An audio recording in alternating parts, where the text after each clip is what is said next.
Ndakuramukije mu izina rya Yesu Kristo w'i Nazareti, nkwifurije kugira igitondo cyiza, saa sita nziza, umugoroba mwiza kandi nanone ijoro rihire bitewe n'igihe uhitiyemo gukurikirana amagambo atambuka mu gitondo cy'umugisha. Imana iguha umugisha, nanone imigisha ituruka mu birere bine ibe ku buzima bwawe, ineza y'Imana ibe hamwe nawe n'umuryango wawe, abawe bose ndetse n'itorero ry'Imana muri rusange n'igihugu cyacu ndetse n'isi yacu dutuyemo. Reka imbaraga y'Imana imanuke. Yesu ashimwe cyane. Bibiliya iravuga mu ngo maze abantu bitiriwe izina ryanjye nibaca bugufi bakandamya bakanshakana mu maso bagashaka mu maso hanjye, ngo nanjye nzumva ndi mu ijuru manukire kubakiriza igihugu. Gira umutima ushaka Imana mu gihe gisa nk'iki ngiki, ugira umutima wubaha Imana. Imana nayo izakubahisha, izahora iteze amatwi kukumva, izahora ibanguye cyangwa irambuye ukuboko kukurwanirira. Imana yo mu ijuru ikugirire neza kandi ibe muri wowe. Ni mwene so Pasiteri Imana ishimwe Emmanuel. Ndabakunda cyane mwese tubana uko bwije n'uko bukeye, namwe mudusengera kugira ngo Imana irusheho kudukomeza, duhagarare tudatsinzwe n'uburyarya ndetse n'uburiganya bwa Satani. Imana iguhe umugisha, nawe ube umuyoboro wo kugira ngo ubwoko bw'Imana bwumve ijambo ry'Imana. Imana iguha umugisha kandi ihindura amateka y'ubuzima bwawe, nawe udutekereza ukavuga ngo hari icyo nakora ku murimo w'Imana, ku mukozi w'Imana. Imana iguha umugisha, barahari baduhesha umugisha, abo ari bo bose Imana iguhe umugisha. Uri we wese Imana iguha umugisha. Burya iyo umuntu naho yaba ari umwe akatekereza ikintu akavuga ngo wayi umuntu utamugurira amayinite ko abyuka avuga, ni ukuri mbisabiye mbishimiye Imana kandi nanone ngusabiye umugisha wowe ubitekereza. Nawe ubitekereza ntubikore, Imana iguha umugisha. Icyo nacyo ni ikimenyetso kugendana n'umwuka wera w'Imana. Rero ndagira ngo mbasabe inkunga ya subscribe kuri YouTube channel ku bw'ihe mpamvu, kugira ngo tujye tubana ya Pastor Imana ishimwe official. Ndagira ngo tujye tuhacisha ijambo ry'Imana, hari iyerekwa Imana yampaye ryo kugira ngo abantu bayo babohoke. Ndagira ngo rero abantu bajyeho bakore subscribe kandi mujye musangiza bene data ijambo ry'Imana. Imba Imana ivuze ngo ngiye kubohora abantu binyuze mu ijambo ryanjye, nuko ibizi ko guhera kera ritajya rihinduka ijambo ryayo ribohora.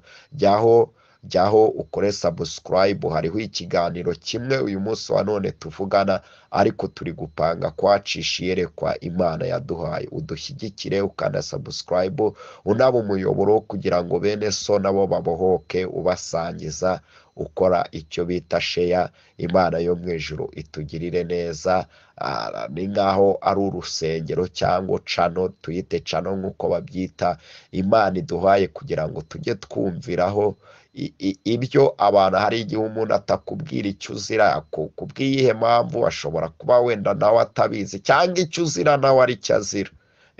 Bikagura rero kukikubwira kugira ngo ubohoke. Aho rero Imana iraduhamagaye kugira ngo tujye tuhaca. Abarundi, Abanyarwanda, mwese mubasha kumva runo rurimi rw'Ikinyarwanda mugakurikirana igitondo cy'umugisha, ndabinginga kugira ngo muze, kugira ngo mushyigikire ikintu cyanyu kandi ikintu cyacu, kandi tube mu bihe byo kumva ijambo ry'Imana apana kumva ibigambo. Hari igihe abantu rero bavuga ibindi ngo nitubihoya. Inyungu ni izawe kandi inyungu ni iz'Imana, kugira ngo abantu bose bungukirwe, kandi inyungu ni izacu kugira ngo dushyire mu bikorwa misiyo Imana yaduhaye. Imana iguha umugisha. Rero twasenze, reka twumve ijambo ry'Imana. Yesu ashimwe cyane kandi atugirire neza. Kandi aho uherereye mu bitaro, ku gisasiro, mu rugo iwawe, ufite amadeni, ukeneye urushako, ukeneye ubuzima buzima, niwubaha Uwiteka Imana, niwizere Uwiteka Imana, uyu munsi urabona ubwiza bw'Imana, urakira igitangaza cy'Imana. Yehoshafati ngo yatumye ku muhanuzi ubwo abami b'Abamowabu bari bamumereye nabi, arangije yumva ineza y'Imana. Umuhanuzi aramubwira ngo ibintu byose wasabye Imana, Imana izabikora. Mama, ikintu uri gusaba Imana, ikintu wasabye Imana, icyo ngicyo guhera uyu munsi Imana igiye gutangira kubikora mu izina rya Yesu. Yehoshafati arahaguruka no mu kwizera anezerewe cyane, aravuga ngo bagabo bene data, ngo nimwizere Imana yanyu mugubwe neza, mwizere n'abahanuzi bayo mubone kugubwa neza. Ngo nuko bashyiraho umutwe w'abaririmbyi bararirimba, batangira kuririmba ngo Uwiteka ni mwiza, Uwiteka yakoze ibikomeye, Uwiteka ajya yumva bamusenga ku manywa na nijoro. Ngo nuko marayika w'Imana ukomeye amanukana n'ingabo zo mu ijuru, aca igico mu Bamowabu ndetse n'abatuye ku musozi Seyiri. Reka nawe ugire umutima wo guhimbaza Imana, Uwiteka Imana amanuka kurwanirira. Reka ugire umutima wo kunezererwa Imana,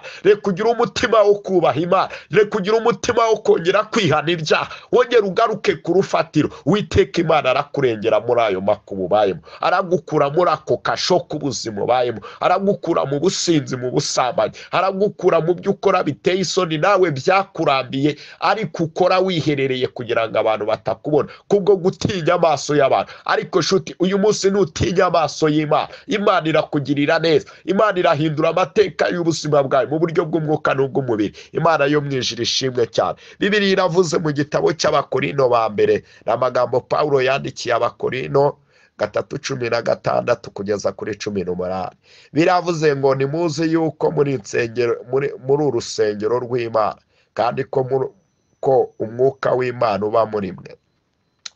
Yabazaga Abakorino, katurisome rirangire turarivugaho, naho ubwawe wateraho comment uri gutekereza. Ariko se mwuka wera w'Imana wasobanuye? Imana ndabizi twese iraduhaza kubw'ijambo ryayo. Umuntu utsemba urusengero rw'Imana, Imana izamutsemba, kuko urusengero rw'Imana ari urwera, kandi urwo rusengero ni mwe. Ni igitangaza, nitwe. Reka nanjye nishyiremo. Abavugabutumwa benshi bakunda kuvuga babwira abantu, kandi burya twese ijambo riba ritureba.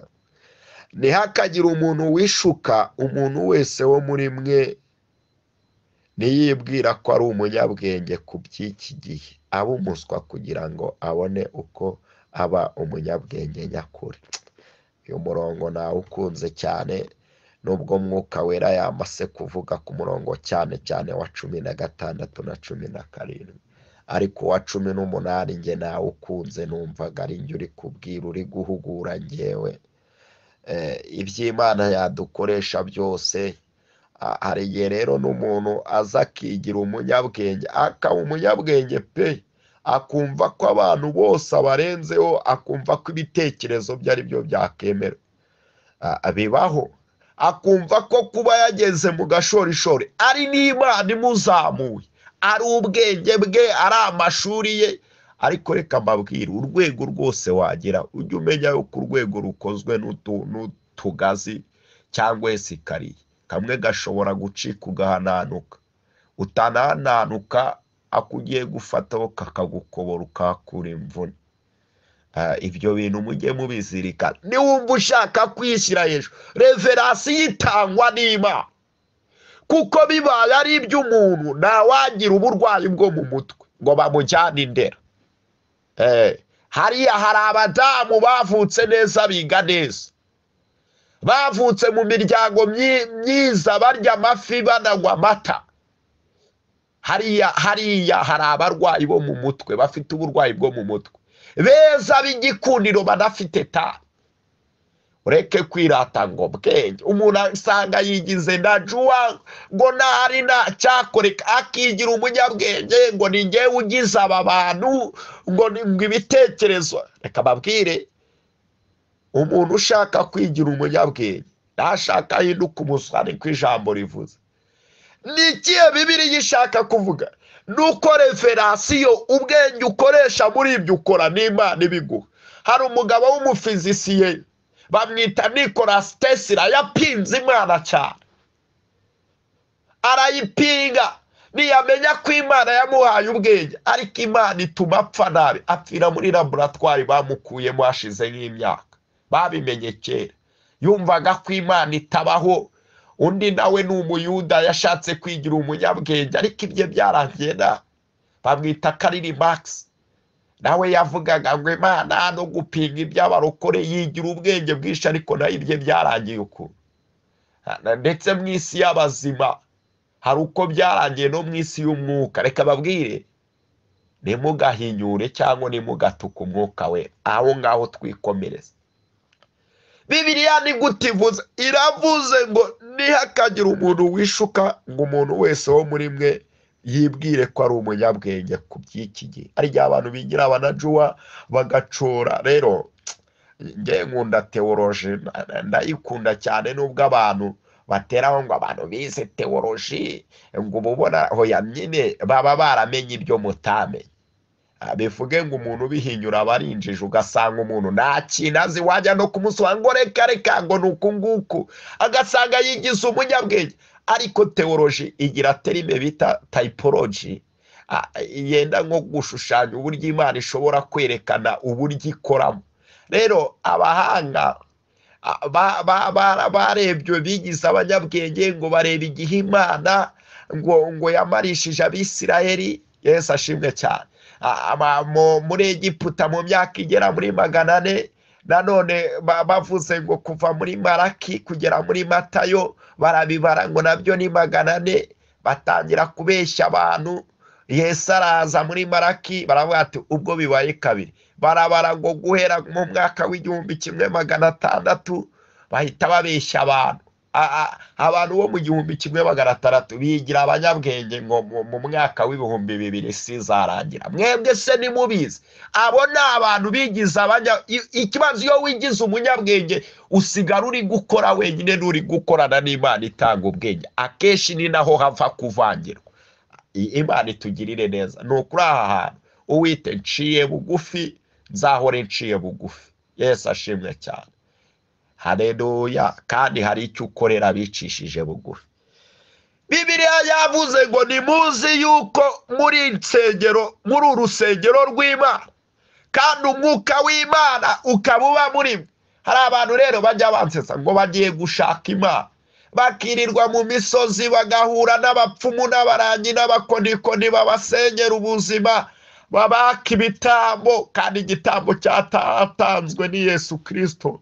Reba ikintu nemera mu buryo nabwo bwo kuganira, ukakiganiriza umuntu, cyo nemera pe kuri iyo YouTube channel yacu tuzakiganiraho, ni ukuba wiyumvamo ukavuga ati se Mana, nubwo watanze umwana wawe ukunda, ariko nimba isezerano rya kera risobanura Kristo waruhishwe, nanjye ko nasobanukiwe ngakira Yesu ko yambereye igitambo, ariko nanone ndumva ntacyo naguha. Yesu ashimwe cyane. Nyuma yo kuguha umutima, iyo wahaye umutima Imana, uwo mutima rero uri n'ibyo byiza, ukavuga ngo nanjye nanze sacrifice, ni ikindi gitambo cy'umutima, nafashe umuntu w'Imana, nafashe imfubyi. Yesu ashimwe cyane. Rero uwo mutima w'ubugwaneza nicyo gitambo Imana biri kugusaba. Ariko umuntu ni umurozi, ni umusambanyi, bari kumwakanywa igitambo ngo azabone umugabo, narareka gusambana. Ako kantu rero tuzakavugaho, wa mutima w'ubugwaneza. Niyo mpamvu birivuga ngo umutima umenetse nicyo gitambo Imana yishimiye. Wa mutima w'ubuntu utarimo kwihimbaza, icyo nicyo gitambo Imana yishimiye. Bibiliya yavuga ngo nimuzi ko umutima ari w'ubumana, imitima yanyu, imibiri yanyu ari urusengero rw'Uwiteka, ngo kandi urwo rusengero ni mwe. Yesu ashimwe. None niba Imana urusengero rwayo ari umutima wawe, wiruka ujya mu bapfumu ugiye kugira ute? Washakishije Imana. Hari igihe rero umutima unamuka. Foromire ni uko wegera Imana, ukayegera, ukayibwira ngo Uwiteka amanuka utura aho ugomba gutura, uture muri njyewe. Imana nitura mu mutima wawe, urugo rwawe ntago ruzanga. Yesu ashimwe cyane. Nitura mu mutima wawe, ntuzabura icyerekezo cy'ubuzima. Imana izakubwira ngo nubwo ubaye muri ubwo buzima, tegereza gato nzakugirira neza. Ibyo ndabizi. Ikaguha ibyiringiro n'amahoro, ukemera ugakubitika, ariko uvuga ngo negereje kugira neza kw'Imana. Bibiliya ivuga ngo abazi Imana yabo bazakomera. Nibamara gukomera, Imana ibakoresha iby'ubutwari. Imana iguha umugisha. Reka dusubikira aha ngaha. naho kuzajya duhurira kuri YouTube channel, ariko igitondo cy'umugisha kirakomeje kuri Pasiteri Imanishimwe official. Ndabakunda cyane, ndumva natanga nomero ya telefone kugira ngo uwifuza ko dufatanya gusenga, kudutera inkunga, kutugira inama, kudusengera, Imana imuha umugisha. 0784 637 abantu bari hanze no guteranya 250, 78 4 637 678. Shalom, shalom, I love you so much.